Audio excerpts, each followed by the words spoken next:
What's up guys, the Lazy Goldmaker here, and well, the next phase of Mist of Pandaria has been announced. We are getting the Throne of Thunder coming on the 9th of December, so that's not too far away, at all.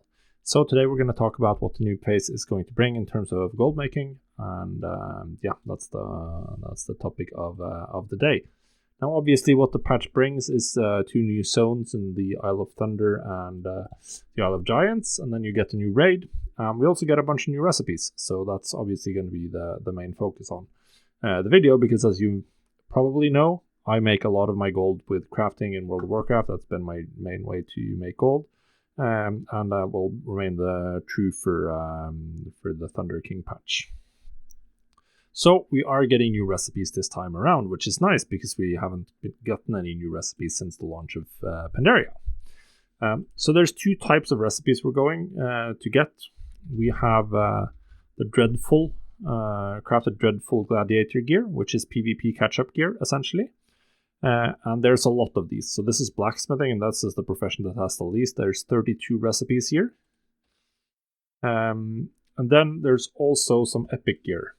There's some new PvE epics. And the ones we get this patch are the ones that are item level 522. So these ones right here, the Haunted Steel set for Blacksmithing. And they do require Haunting Spirits, which you get from the raid, as well as Spirits of Harmony. So this is sort of, if you have a character, the Haunting Spirits are like the Blood Spirits that you get them from Disenchanting raid gear. So they're going to be a little bit limited early on, but then eventually they could be good. And if you have access to Spirits of Harmony, and you can get these for an okay price on the auction house, then this is something that's going to be very good for people looking to get started later in the patch. So this is quite good. As for what professions are getting new recipes, it is just the armor professions. So it's Blacksmithing, Leatherworking, and Tailoring. Those are the professions that are getting new recipes in the Throne of Thunder patch. Everything else stays exactly the same. So now we will go through the professions one by one to look at the recipes. Now Blacksmithing is, in my opinion, the most interesting one, because in addition to the epic gear I was talking about, you have one extra set of items in these recipes right here, the Lionheart Executioner and the similar ones. These are the ones that use the lightning steel ingots, and this is sort of what a lot of the lot is going to revolve around for Blacksmithing. To learn all of the new recipes, you need to be able to craft lightning steel ingots, and this is a recipe you learn from a quest in the Isle of Thunder. So your blacksmiths need to be level 90 to take advantage of any of the new recipes. You need to go to the Isle of Thunder and do this questline, which ends with lightning steel. And then you can craft lightning steel ingots, and you also learn the base recipes for the weapons that you craft with the lightning steel. So these weapons right here, which you can upgrade. So the first step requires 5 lightning steel. Second step requires 10, and the final step requires 15 for a total of 30 lightning steel for these item level 502 weapons. And that's going to take you 30 days because you can craft 1 lightning steel ingot per day. So these weapons can be quite good, but they are very, very heavily limited, and you also need a lot of Spirits of Harmony. They are going to take most of the spirits you have for your farm if you want to upgrade one to maximum in 30 days. But it is often, weapon is the most valuable slot by far you can craft. This is something that you just should do every day anyway, because it's how you unlock the other recipes, which you can mass craft, and then you will turn this into something valuable. Every 30 days, there's also the possibility to buy earlier stages, because all of these are BOE, so you can buy the Lunar Crescent Reborn, and then you can upgrade it to the Moon Cleaver Reborn, or you can buy the Moon Cleaver and then upgrade it to the Blood Moon, depending on which step has the most profit, but usually they're quite close, and the best is to just upgrade one from scratch yourself. Now, when you craft a lightning steel ingot, you'll learn one of the other recipes at random. So that means you can learn these item level 522 recipes, which there are 8 of. And it also means you can learn all of the Dreadful recipes. But you'll learn one of them per day, so it's going to take quite a while to get them all. It's a total of 36 new recipes for blacksmithing. So that's going to take you 36 days to get them all on one character. And you do want them all eventually, even though obviously you hope to get the strength version of the various crafted pieces here, because they are just sell better than the healer stuff for plate in general. Now all of the new recipes here just require ghost iron, and that's also what you need to craft the lightning steel ingot, so that's going to be the main material that you want to have a lot of. Now for leatherworking, there's also a daily cooldown unlock to get the new recipes. Obviously, leatherworking has a lot more recipes. We have 74 here, 74 just for the PvP recipes, so that's a lot. And then obviously you have even more epic ones as well. You can search for Dreadful if you want to find those, but since it's covering both armor types and it's covering different specs, it is quite a few 522 pieces here. See that it's 8 for a total of 82 recipes for leatherworking. That's quite a lot. Now, to unlock the new recipes, you just need to craft the new daily cooldown for Magnificent Hides. So Magnificent Hides, there's a new daily cooldown that requires either 20 prismatic scales or 20 mist-touched leather. And this recipe drops from any mob in Pandaria, so you don't have to be level 90 or anything. You can just go kill some random mobs and in the Jade Forest even. And if you're a leatherworker, you'll get this reasonably quickly and you can start doing the daily cooldown.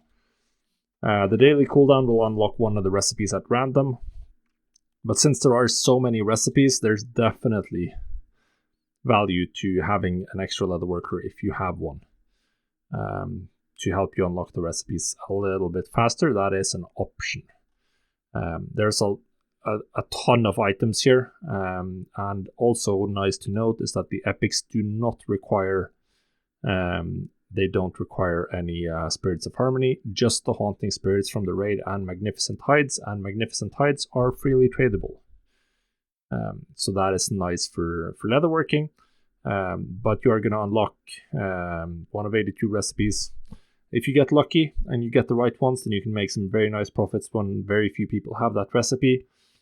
Since leatherworking isn't that popular and there's just so many recipes, the chance of someone getting the same as you early quite low, so leatherworking is looking very nice. Lastly, we have tailoring, and I'm sure you can guess that it is the same setup in general. We get some new item level 522 epics, which obviously require Imperial Silk as well as the Haunting Spirit. And Imperial Silk is still the daily cooldown that you do with tailoring, so you do want to do this every day. Fly down to the Valley of the Four Winds and craft your Imperial Silk to unlock the new recipes.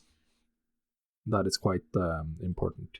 You also use just the Haunting Spirit, since the Imperial Silk is already a BOP daily cooldown material that you can mass craft with the Spirits of Harmony. So you do just buy the Haunting Spirits if you want to craft the epic items. And then for the Dreadful Gladiator gear, there's quite a few items. So you're looking at a little bit more than blacksmithing, a smidge more. There's 40 recipes for tailors, because there's a little bit of extra items here, with one more with the capes on top of just the sets. You have the cloaks as well, which makes tailoring quite nice. The cloaks have really high demand. The items here just require bolts of windwool cloth, so you're just gonna craft a ton of windwool bolts, turn them into Imperial Silk, and then into PvP gear if you want to craft it. Now, obviously, all the new epic recipes do require the Haunting Spirits, which drop from the raid, or rather from disenchants from the raid. That is going to limit supply quite heavily. So early on, there aren't going to be that many available. First week, maybe these are going to be too expensive, and the only people who can really craft with these are going to be like guild crafters or people involved in GDKPs. Eventually, I do expect them to normalize at a level where it is going to be possible as just an auction house based crafter to buy these and craft the finished items. But it's something to pay attention to as well, because there aren't going to be that many people with the recipe. So maybe if you get the recipe early on, if you get one of the Haunting Spirit recipes, it's your first one, you can sit in trade chat, you can advertise, maybe you can get someone who you can craft directly to instead of buying the item, and earn a nice crafting fee. Now, as that being said, do not sleep on the PvP gear. As those of you who followed my 30 days to a token challenge will know, Contenders gear has sold really well, even now, like super late in phase 1. Essentially, or phase 2, I guess, but it's phase 1 as far as gear levels are concerned. That gear has sold really, really well. I expect the Crafted Dreadful gear to also sell really, really well. Prices are going to be a little bit higher because they generally require a little bit more materials, and early on, very few people are going to have all of the same recipes, so there's going to be less reposting. You can do it more laid back, which is very, very nice. I do expect the profits to be really, really high, at least as far as profit margin goes, because that's what was the case for the Contender gear. Maybe the raw profit per item isn't going to be super high, but you can sell these really, really fast. So you definitely want to have all 3 armor professions covered going into this next patch, because it's just going to be so nice with all of the armor recipes. I love crafting armor for profit personally. Generally my favorite item type to craft. So yeah, that's it for phase 3. These 3 are the professions you need to take advantage of. Obviously, you can also sell like high volume stuff like I did with potions and whatever, but this is the new stuff, and this are the recipes that you definitely need to work on unlocking. So do all of your daily cooldowns every day, so you stay on top of this stuff. Thanks for watching.